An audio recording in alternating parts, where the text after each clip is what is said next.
અમદાવાદ ખાતે ડોક્ટર બાબા સાહેબ આંબેડકરના તૈલી ચિત્રના અપમાન મુદ્દે ભારતીય દલિત પેન્થર મેદાને કડક કાર્યવાહીની માંગ.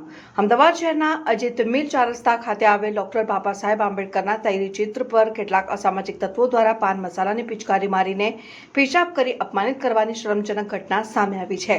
આ ઘટનાના ઘેરા પ્રત્યાઘાતો પડ્યા છે અને ભારતીય દલિત પેન્થર દ્વારા આ મામલે દોષિતો સામે કડક કાનૂની કાર્યવાહીની માંગ કરવામાં આવી છે.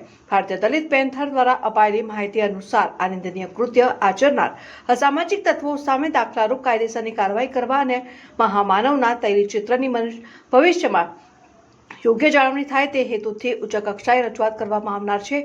આ અનુસંધાને તારીખ 11 મે 2026ના રોજ સાંજે 7:45 અમરાઈવાડી પોલીસ સ્ટેશન ખાતે આવેલી ડીસીપી ઝોન 5ની ઓફિસે દલિત પેન્થરના હોદ્દેદારો પહોંચે, જ્યાં તેઓ અમદાવાદ ઝોન 5ની ડીસીપી અને અમદાવાદ મ્યુનિસિપલ કોર્પોરેશનને અનુલક્ષીને આ મામલે કડક પગલાં લેવા અંગે વિસ્તૃત રજૂઆત કરશે. ભારતીય દલિત પેન્થર ગુજરાત પ્રદેશના પ્રવક્તા શ્રી નિશ્ચલ સાંગાણીએ આ ગંભીર મુદ્દે સમાજમાં જાગૃતિ લાવવા અને ન્યાયની માંગને બુલંદ કરવા તમામ ઇલેક્ટ્રોનિક તથા પ્રિન્ટ મીડિયાને પણ બહોળી સંખ્યામાં ઉપસ્થિત રહી સાથ અને સહકાર આપવા અપીલ કરી છે. મહાપુરુષોના અપમાનની આ ઘટનાને લઈને લોકોમાં ભારે રોષ જોવા મળી રહ્યો છે, ત્યારે હવે પોલીસ તંત્ર દ્વારા આ મામલે કેવી કાર્યવાહી કરવામાં આવે છે તેના ઉપર સૌની નજર રહેશે. અહેવાલ ભરત ડાભી, અમદાવાદ.